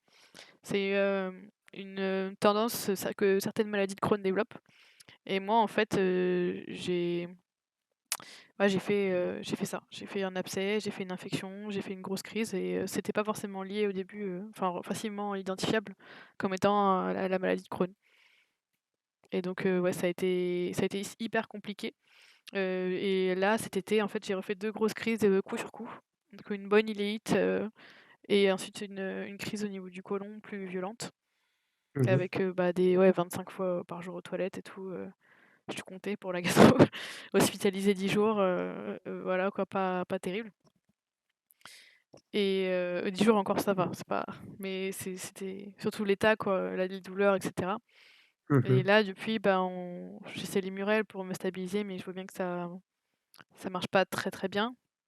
Je perds énormément mes cheveux. Là j'ai perdu, une masse, énorme. Ça se voit pas là avec le casque et tout, mais moi je le sens, je le vois tous les jours, j'ai des poignets qui me restent dans les mains. C'est pas facile quoi, au niveau des effets secondaires là, je suis dans le dur. Sur la fatigue, sur la perte de cheveux, sur les carences aussi, je commence à avoir des carences. Et voilà quoi, donc je vois la gastro, vendredi. Donc on va pouvoir faire le point et elle m'a dit voilà qu'on allait, évoquer, le traitement, essayer de pas faire une croix dessus, mais voir comment ça fonctionnait et puis, après voir comment on va évoluer la suite. Donc je la vois tous les 6 mois physiquement pour répondre à la question, mais je l'ai au téléphone, toutes les semaines, voire toutes les 2 semaines et elle suit mes prises de sang. Parce que je fais des prises de sang toutes les 2 semaines pour, contrôler et plus, effectivement dermato, 2 fois par an et moi dans mon cas, du coup, comme je suis une femme, suivi gynécologique parce que, pour plusieurs raisons. Parce que déjà le traitement peut entraîner, des problèmes de fertilité. Ça c'est évident que c'est des traitements qui sont compliqués à ce niveau-là, notamment pour les femmes. Et aussi parce que, c'est un traitement qui a des chances de développer des cancers et dont les cancers du coup de type gynécologique. Donc, nous, en plus du dermato, on a le suivi gynéco avec. Et je vois qu'il y a une autre question du coup, c'est au niveau alimentation, donc c'est une très bonne question. Comment ça se passe pour nous? Est-ce qu'il y a des choses qu'on ne peut plus manger ou on peut manger de tout? Moi, je vais répondre pour moi, étant actuellement dans, justement cette période de «crise» entre guillemets où je suis encore, assez malade, le moindre écart, alimentaire, je le paye très cher, voire, ça passe pas du tout. Donc dans mon cas, tout ce qui est, j'ai du mal avec le lactose, j'ai du mal avec les légumes trop fibreux, parce que c'est ça qui rend malade, hein, c'est les fibres, principalement. Et malheureusement, comme je suis sous cortisone, du coup, j'ai les joues gonflées, mais je ne peux pas manger, salé. J'ai droit à moins de 2 grammes de sel par jour, donc sachant qu'il y a du sel partout, c'est très compliqué. J'achète beaucoup de produits sans sel quand j'en trouve, mais c'est très difficile. Et je mange, un peu j'essaie de limiter mes apports en sucre parce que la cortisone ne fait que les graisses se répartissent pas pareil dans le corps et on peut prendre énormément de poids, sous cortisone. Donc en fait, voilà, le sel donne de l'œdème, donc fait gonfler et le sucre fait prendre du poids. Donc je ne peux pas manger ni fibreux, ni sucré, ni salé et j'ai passé les fêtes comme ça. Voilà, voilà. Mais sinon par ça, voilà, on peut quand même, quand on est, je pense, pas en période de crise, manger relativement varié. Et les gars, du coup, je sais pas si pour vous, il y a des choses, qui passent ou qui passent pas? Non, bah, c'est globalement les trucs comme t'as dit, tout ce qui va être lactose. Enfin, vraiment, moi, plus le lait, après, le reste, ça peut aller. Bah, tout ce qui est fibreux, forcément, on peut, enfin, Les choux, quand jamais. ça va, quand ça va, en vrai, on peut manger un petit peu de tout à des quantités raisonnables. Après, on sait que si on en mange trop ou que ça va pas trop, on sait que derrière, ça va pas suivre non plus, quoi. Donc, on peut, enfin, normalement, on n'est pas censé devoir se priver de manger certaines choses. Mais on sait qu'il y a tout ce qui est, bah, comme tu as dit, fibreux, difficile à digérer ou autre, faut quand même faire attention, quoi. Julien? Moi, j'avoue que j'ai pas de. Moi, c'est selon les tests. Selon les tests, j'avoue que moi, je fais pas réellement attention, hein, je mange de tout, hein. Je mange de tout, Ça, c'est le rêve de tout. moi, c'est, enfin, je peux manger, un gros McDo comme, manger, de tout, du poivron, du chou-fleur, toutes ces choses-là. Je vais pas, j'avoue que sur l'alimentation, je suis vraiment pas embêté, hein. Je suis vraiment pas embêté. Étant un gros consommateur de mayonnaise, qui là et Clochette peut le confirmer, la mayonnaise fait partie à part entière de Son sang, ma c'est de la nourriture. mayonnaise. Franchement, je pense que ouais, aujourd'hui. Ah ouais, la mayonnaise, le jour La où j'y ai Flo. plus droit, je pense qu'il y a moyen que je me demande qu'est-ce que je fais sur terre, tu vois? Il faut que la mayonnaise fasse partie de ma vie. Mais non, non, sinon, Vraiment pour être sérieux, non, j'ai pas de réel problème, Pas j'ai pas de digérer, réel ouais. problème. Non, non, là, tu vois, j'ai mangé une quiche, au poireau, ce midi et ce soir, du coup, puisque c'était les restes. Pas de problème. Pas de problème de Chance. pas de problème. Après, il y a certains aliments qui sont trop agressifs, comme le citron. Le citron, par contre, c'est quelque chose que j'ai jamais retesté, mais je sais qu'à l'époque, le citron, quand j'en mangeais, c'était un calvaire et du coup, là, c'est plus de la peur de remanger du citron que de réessayer. Je n'ai jamais réessayé le citron parce que j'ai tellement peur d'avoir mal, que je ne le fais pas. Ou les poivrons. Les poivrons, avant, ça me faisait très mal et pourtant les poivrons, c'est quelque chose que j'adore. Vraiment, j'aime beaucoup les poivrons rouges et tout ça. Aujourd'hui, je les supporte. Aujourd'hui, j'ai aucun problème avec ça. Mais le Le lait, poivron, j'ai aucun c'est problème. chance. J'ai un problème avec rien du tout. Je je je pense qu'au niveau stabilité de la maladie, comme je t'avais dit au dernier rendez-vous, rémission clinique, hein, donc voilà, la dernière coloscopie a montré une rémission clinique, complète. Donc aujourd'hui, la maladie Un homme attaque, neuf. ouais, en termes d'infection, je suis à moins de 3. Yes. Donc je suis, on peut dire que je suis, on va dire, normal comme une personne lambda qui n'a pas de réellement la maladie de Crohn. Yes. Du coup, une fois Mais par jour, faut toujours garder un œil dessus. C'est une clair. fois Ouais, par bah jour, ouais. le sel? Et toi, Johnny, du Comment? coup? Une fois par jour, tu vas au sel, pas plus? Une fois par jour, pas plus et elle est normale. Punaise, punaise. Putain. Bah, ça Ça fait du fait non-effort. Bah, c'est cool, enfin, ça fait que ça enfin, des trucs qui marchent très bien et c'est super, enfin, ça Ouais. ouais. donne de l'espoir. Franchement, ça fait Après, envie, hein, ça fait envie. il aura fallu 10 ans. Il aura fallu Ouais, 10 ans pour Parce que stabiliser. moi, à titre de comparaison, pourtant je suis sous cortisone, mais ça reste dès quand je vais pas bien, ça reste, aujourd'hui encore dans l'ordre de 5 à 10 fois par jour. Ouais, c'est énorme. Ouais. ouais. Sanglant des fois, ou pas. Oh, déjà, moi, j'y passe 20 minutes, alors imagine si j'y vais 10 fois, j'y passe toute la journée. Bah, c'est pas facile, hein. Surtout Mmh. quand vous êtes en haut d'une Ouais, piste de ski et qu'il y a pas de toilette. pour creuser un trou dans la neige, hein. Ou tu descends très vite. Ouais, C'est ce tout que j'ai droit. fait. J'ai poussé tous les gosses. Piste Fais du noire, bim! turbo. Et toi, Johnny, tu manges ce que tu veux aujourd'hui? Ouais, ce que je veux après, il y a vu que j'ai plus le gros intestin, il y a des trucs qui vont accélérer le transit, plus que d'autres. Ouais. Mais sinon Ah bah non, oui. je sais qu'il y a une enfin, faut savoir que moi, on m'a toujours dit les médecins m'ont dit qu'on pouvait toujours manger de tout, à part en période de crise, ça allait juste du coup, tu allais juste payer. Mais, on dit toujours les gens quand on te voit avec la maladie: «Ah mais, mange autre chose, c'est ce que tu manges». Non, non, c'est la nourriture ne déclenche pas de crise. Ça va du coup, augmenter les symptômes et ça déclenche jamais de crise. Donc du coup, tu peux Non. manger McDo même si c'est pas bon. C'est Mmh. enfin pour tout le monde d'ailleurs, mais ça va pas déclencher de crise. Donc c'est pas la nourriture le problème, c'est vraiment, point de vue, enfin bactéries, Ouais. défense immunitaire. Donc du Ouais, coup, moi j'ai bactériologique, ouais. Mmh. j'ai fait beaucoup d'efforts pour à chaque fois que j'étais en crise. Je devais prendre enfin faire sans résidus quand j'étais à l'hôpital. Après je prenais un peu le pli chez moi. Longtemps, quand j'étais jeune aussi, ça m'a beaucoup saoulé parce que mes parents ils faisaient en sorte que je respecte et c'était chiant. Et après, une fois que j'ai eu la poche, là, j'ai pu manger ce que je voulais et j'étais plus embêté par ça. Et après, une fois que c'était passé, enfin, une fois que j'ai eu l'opération, une fois que la fleur s'est fait, ben, ouais, je mange de tout. Après, je commence à savoir qu'est-ce qui est bon ou pas. J'essaie de voir, de tester. Je sais que les bananes, ça marche bien pour un peu compresser Apaiser, le ouais. truc. Enfin, ça marche bien, donc non, j'ai la chance de C'est du pas. test. C'est du test, de Ouais, toute façon. Notre ouais, maladie, c'est tu peux pendant, tant de temps, manger, par exemple, je sais pas, des choses fibreuses et puis un jour, ça passe plus. Donc là, il faut s'adapter. C'est de l'adaptation perpétuelle.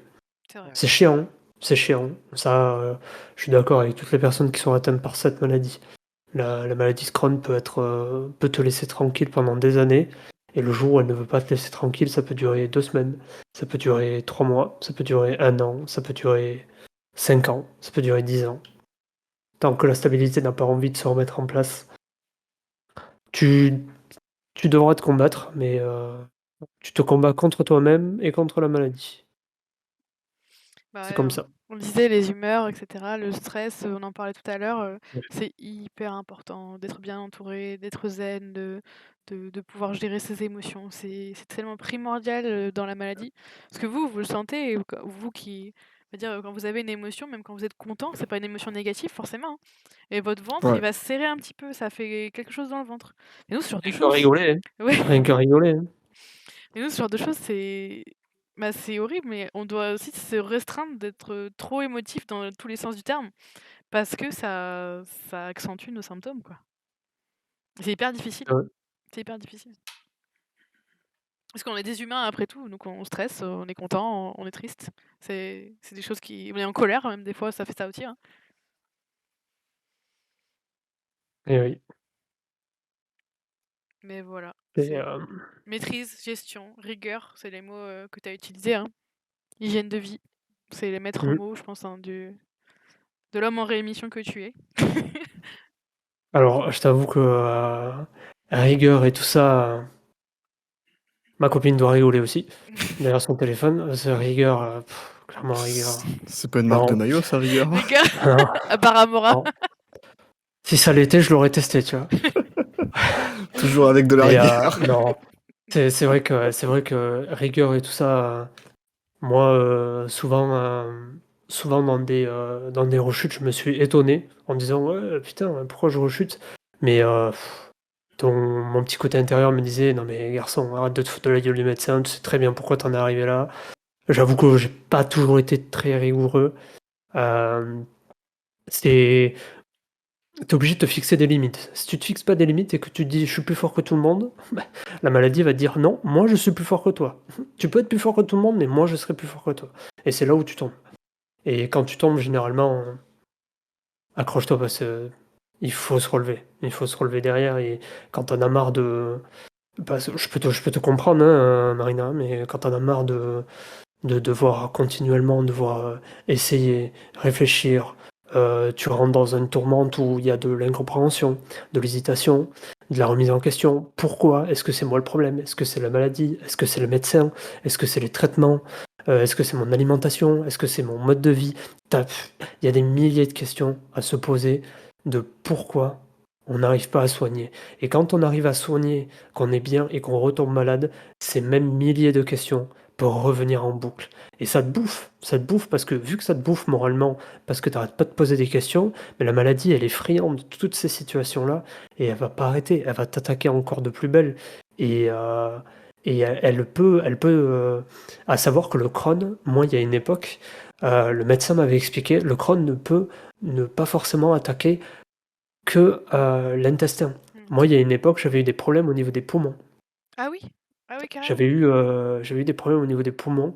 Alors à l'époque, j'étais déjà un gros fumeur. Je fumais énormément, heu et moi, j'avais eu des problèmes au niveau des poumons qui étaient liés à la maladie de Crohn. J'ai eu déjà, j'ai eu 3 suspicions de cancer. 3 fois, on m'a retrouvé des cellules cancéreuses. Là, tu flippes. Tu te dis que tu as fait le con, tu as assez fait le con, tu es jeune, tu as pas d'enfant. Si je prends mon cas, j'ai pas encore d'enfant, je viens tout juste d'acheter une maison, j'ai des projets avec ma compagne, des projets plus ou moins importants. Heu, c'est là où tu te dis: «Bon, j'ai déconné, j'ai déjà 3 suspicions de cancer, j'ai même pas 28 ans, je vais sur mes 27». Voilà, tu te dis: «Il faut peut-être calmer le truc, se recentrer sur ce qui est prioritaire par rapport à ta santé». Tu sais que si par exemple il y a quelque chose que tu peux pas faire aujourd'hui, bah, faudra peut-être le faire demain, et si tu peux pas le faire demain, bah, tu le feras quand tu pourras.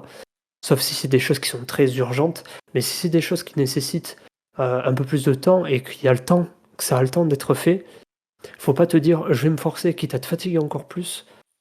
Voilà, c'est constamment de l'adaptation. C'est toujours pareil, et pour la maladie, c'est constamment de l'adaptation aussi. C'est comme ça qu'on arrive à remonter la pente, hein. Mais c'est pas facile, c'est pas facile. Il faut s'écouter, quoi. Faut apprendre à s'écouter aussi, quoi.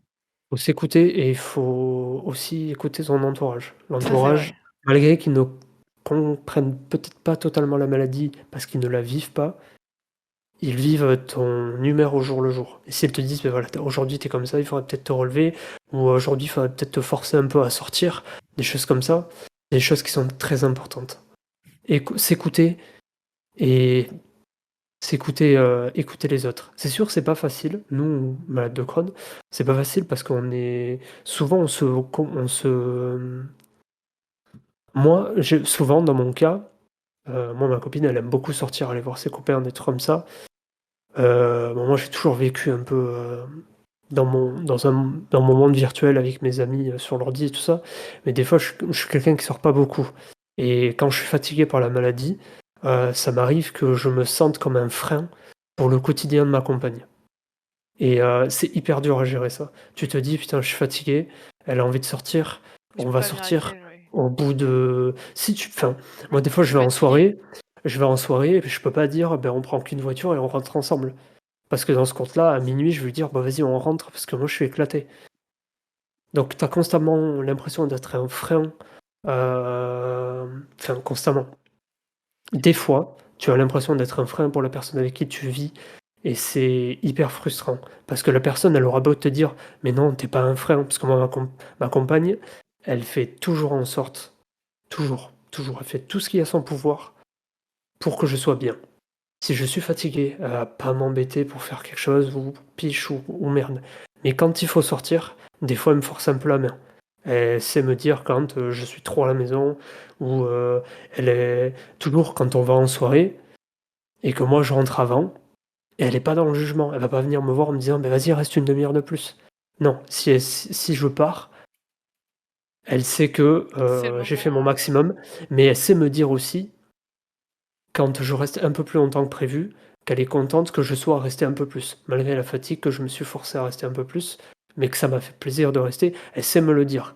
Et toutes ces choses-là, ça te rassure en disant: «Beh, je suis pas un frein pour elle ou pour lui». Tout dépend, toi pour ton cas, pour Gauthier, voilà, des fois tu peux être un frein, sur le fait que vous fassiez des choses et c'est hyper frustrant. Quand tu vis en communauté, ça peut être très frustrant de vivre comme ça. Ben, c'est vrai qu'on a l'impression d'imposer sa maladie, aux autres, en fait. Oui, tout à On fait. et c'est ça, c'est un sentiment qui est vraiment, difficile et pas évident parce que la maladie, c'est un package, c'est plein de trucs, c'est des contraintes alimentaires, pour moi, beaucoup, mais c'est aussi, voilà, des allers-retours à l'hôpital, la nuit, des réveils, on sait pas trop, ce qu'on va devoir en pleine nuit, on sait pas ce qu'on doit faire, des traitements, il y Mmh. a un moment, j'ai eu des antibiotiques, j'ai eu l'impression d'étouffer pendant plusieurs nuits d'affilée, bah, Gauthier dormait pas, enfin, c'est plein de trucs quand tu vis avec quelqu'un comme ça et toutes ces petites choses, tu as l'impression que tu les fais subir à l'autre et c'est pas facile. Et c'est Et vrai pourtant que et la pourtant la personne te personne elle rassurera. Non, non, elle te ouais, rassurera toujours. oui, bah, oui, Elle parce va pas que te dire: c'est «Putain, tu me fais chier, tu m'empêches de dormir» ou des trucs comme ça. parce que Non, quand elle est tu es pas avec une bonne personne et une personne qui malgré le fait qu'elle n'a pas la maladie, essaie de tout faire pour que tu sois bien et essaie de comprendre, c'est que voilà quoi, tu sais que c'est une personne qui compte beaucoup et qui est hyper, enfin c'est hyper, aidant pour nous. C'est hyper, c'est vraiment un soutien énorme. Et d'ailleurs, on en ouais. parlait pas mal, hein, enfin, s'il y a des personnes qui veulent venir sur ce podcast pour, témoigner aussi, qui sont pas malades, mais qui sont entourage de personnes malades, ça peut être très intéressant d'avoir votre point de vue aussi sur les choses et sur comment on vit avec quelqu'un qui a la maladie de Crohn. Parce que nous, voilà, on a notre point de vue de malade, mais il y a tout l'autour, il y a tout aussi la vie et notre vie, de famille, de couple, que vous soyez un parent ou un conjoint. Je pense qu'il y a un vrai, il y a une vraie façon de subir la maladie aussi en n'étant pas malade et ce serait très intéressant que quelqu'un, vienne en parler, je pense. Ça peut être intéressant, ouais. Mais ouais, c'est pas facile. Mais merci, à tous ces gens-là qui sont là.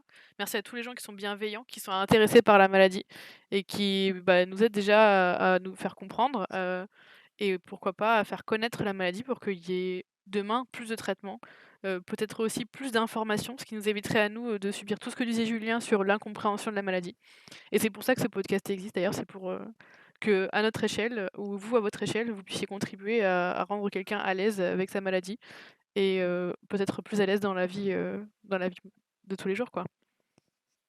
On peut Mmh. peut-être reparler des Ouais, petits goodies de Johnny. ouais, Ouais, ouais, bah, oui, ouais, si, j'allais justement intervenir là-dessus, tout à fait.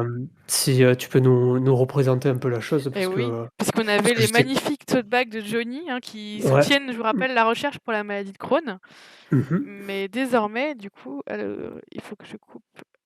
Et qui servent aussi, comme Johnny me l'avait expliqué précédemment, de support un petit peu à la discussion, quoi. Ça attire la curiosité et ça permet de lancer un peu le sujet, quoi. Ah oui, il faut que je rechange la fenêtre, c'est ça, bougez pas. Ouais. Je m'en occupe. Bah, Hop du coup, j'ai là. lancé une boutique en fait, parce que grâce à l'opération, aux avancées par rapport à la maladie, je peux faire du skatepark maintenant en patin roulette, alors qu'avant c'était impossible. Donc là, je suis assez content sur ce point-là. J'aurais pas pu faire ça avant. Et là-bas, enfin, au skatepark, on a beaucoup des t-shirts un peu colorés, un peu trash, tout ça, un peu fun. Et je me suis dit, il y a un truc à faire. Et du coup, avec une graphiste, on a eu l'idée enfin, de faire un logo, enfin, un graphisme sur l'intestin assez trash, enfin, aussi Je coloré vous et ai mis le drôle. lien dans le chat pour les gens. Ouais. Et du coup, on a un design et du coup, le but, il y a deux buts, c'est du coup de communiquer sur la maladie. Donc, une fois qu'un t-shirt est vendu ou un tote bag, ben, les gens, enfin, ça va interpeller ou pas l'entourage de la personne et ils pourront en parler. Donc là, on voit le graphisme, on voit qu'il y a enfin, un Mickey qui est écrit en cicatrice sur l'intestin. Et aussi, au passage, aussi, ben, chaque vente est réalisée, ben, c'est une petite commission qui va pour la recherche sur les Mickey. Donc les Mickey qui regroupent la maladie de Crohn, et la rectocolite hémorragique. Donc la maladie de Crohn, ça peut toucher tout l'intestin et la RCH, le gros intestin. C'est ça, la Donc maladie de voilà. Crohn, moi même on m'a dit ça peut être de la bouche jusqu'à Ouais, l'anus, en c'est gros. ça, ouais. Oui. Donc là, Donc, posté un t-shirt et du coup un tote bag en plusieurs couleurs. Et là, je suis déjà à 20 € de récupérer pour la sauce, donc c'est plutôt cool. Et au-delà de ça, il y a 12 personnes qui ont acquéri enfin, soit un tote bag, soit un t-shirt, et du coup qui pourront parler à leur tour de la maladie. Déjà, enfin, rien que de parler de la maladie, c'est déjà très bien. Et peut-être du coup créer d'autres ventes aussi au passage, mais enfin, vraiment, la communication, c'est déjà beaucoup, quoi. Ne pas subir le regard des autres, l'incompréhension, le jugement surtout aussi, c'est ça le plus dur. C'est du coup, on a déjà du mal avec nous-mêmes, donc si en plus on a le regard des autres, c'est pas facile. Donc voilà. Le petit projet de l'année dernière. Donc à voir cette année si je fais d'autres produits, il faut avoir des produits qui ont du sens. Parce que la t-shirt, ça a du sens, parce que du coup, ça a la place d'intestin, donc c'est intéressant. ouais, c'est Vraiment, vrai. c'est comme si on l'avait, quoi. Et tote bag aussi, tote bag, c'est un peu plus fun, c'est un peu plus facile aussi à porter, je pense, pour certaines personnes. Donc pour l'instant, il y a ces deux produits-là. Moi je l'ai le tote bag, je l'emmène partout, à l'école, au travail, et c'est vrai que le design il plaît beaucoup et il interroge beaucoup et ça suscite souvent des questions et ça permet aussi parfois de lancer le sujet ou de parler de choses dont on n'oserait pas forcément aborder donc voilà, très beau design, un beau projet, félicitations et bravo pour ton t-shirt que évidemment, on va se faire un grand plaisir de commander avec Corentin. Ouais, merci. Oh que oui. Surtout merci à ma graphiste Kanya Mao, qui a fait le design. Donc Ouais, elle est là. merci beaucoup à elle. Et d'ailleurs, sur Instagram, j'avais posté une photo et il y avait Stomy Bugsy qui m'a republié tout ça, qui a dit que c'était un super projet. Donc ça m'a fait vraiment très plaisir de la part de cette personne-là qui a fait une BD incroyable et qui a repartagé ce petit projet pour les Mickey. Donc ça m'a beaucoup touché qu'elle ait partagé tout simplement. Elle et aussi Kangourou Girl, je ne sais pas si vous connaissez ce compte-là sur Instagram. Ouais, moi Kangourou, je le connais. Kangourou Girl, c'est une femme qui a la RCH et elle s'est fait opérer comme moi, sauf que ça s'est mal passé. Et du coup, ben, elle a presque plus d'intestin, elle est tout le temps nourrie sous perf, mais du coup, elle arrive à profiter de la vie, tout ça, et c'est vraiment une bonne source, une grosse source d'inspiration. Et elle a créé, elle, des poches pour Stomy. Ah Comment on oui, appelle ça? oui, elles sont Des, colorées, elles sont jolies, elles plus jolies ouais, que que la Stomy. Donc on peut recouvrir les poches avec les des housses, caches, voilà, ouais. des caches, des housses de Stomy, tout à fait. Ouais. Donc voilà. Donc, ma boutique. Bah super, vraiment beau projet et les produits sont de très bonne qualité. En plus, le tote bag est très épais et enfin, c'est super, vraiment, n'hésitez pas, vous pouvez y aller sans hésiter et Shiva est passionnée, hein, je suis en train de lui montrer des t-shirts. Elle adore! Regarde, elle est complètement, absorbée par le design. Comme quoi, si même elle, elle aime.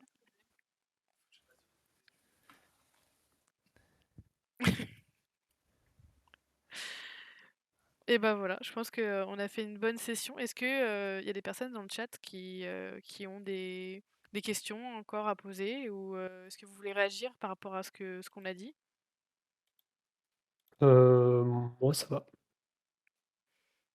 Bah, déjà, je voudrais vraiment remercier beaucoup Julien d'être venu nous parler aujourd'hui, d'avoir, voilà, pris le temps, de son temps et de sa nuit pour nous expliquer sa maladie, pour témoigner. Vraiment merci beaucoup. Et merci à toi, hein, pour l'invitation. Ça nous a fait enfin, je pense avec les gars, ça nous a fait hyper plaisir et tu reviens quand tu veux. Parce qu'ici, Avec grand plaisir, ouais. vraiment et s'il y a des personnes autour, de toi, autour des personnes du chat qui ont envie aussi de partager leur expérience, de venir en parler aussi, bah, n'hésitez pas. Et comme je disais, il y a des personnes qui sont de l'entourage aussi, de personnes malades, qui veulent venir témoigner, et c'est avec grand plaisir. Vous n'hésitez pas. Et moi, en tout cas, j'étais ravie de partager ce bout de soirée avec vous et de parler de tout ça. Idem, Merci très vraiment. content. Merci infiniment. Merci. Il faut qu'on se fasse un truc ensemble dans la vraie vie un jour, une petite bouffe quelque part en France. Genre, Bah, carrément. clairement. Ça pourrait être sympa. Franchement, avec grand plaisir. En plus, Ça on pourrait être avait... sympa. Oui, des petites news du coup sur le livre dont je parlais là, de DJ Science. C'est un livre en fait que j'ai qui a été cross-fondé sur Elil et qui a du coup eu le succès attendu. Donc le projet a eu lieu. J'ai bien reçu ma version numérique du coup de ce livre, qui est un livre de recettes adapté justement aux personnes, au régime alimentaire des personnes qui ont maladie de Crohn et RCH. Donc on pourra peut-être même se faire une petite recette du livre IRL et puis tester, voir si c'est bon, si ça se mange. Il y a de la mayo? On mettra de la mayo pour toi. C'est cool. Hein. Merci beaucoup pour le Merci chat à vous. aussi, d'avoir réagi, d'avoir été pour le spectateur. C'était vraiment super sympa et on se dit au prochain épisode de Chronologie très bientôt. Yes, à toutes. Bonne soirée. Bonne soirée à tous. Bye bye.